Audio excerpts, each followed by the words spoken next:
Aku ingin bertanya pada seluruh Muslim Aceh.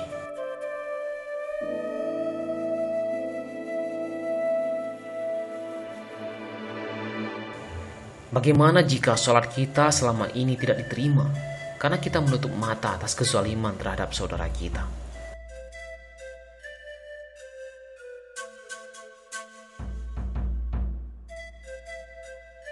Bagaimana jika doa-doa kita dimentahkan langit karena membiarkan anak-anak Muslim lainnya sekarat?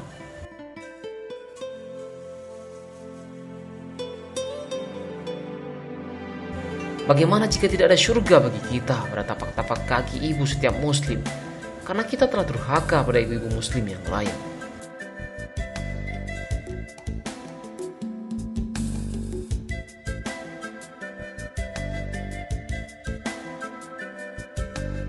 Bagaimana jika amalan-amalan kita dinafikan Tuhan hanya karena mereka yang terlantar berkata, "Ya Tuhan, mereka tidak pantas masuk surgamu.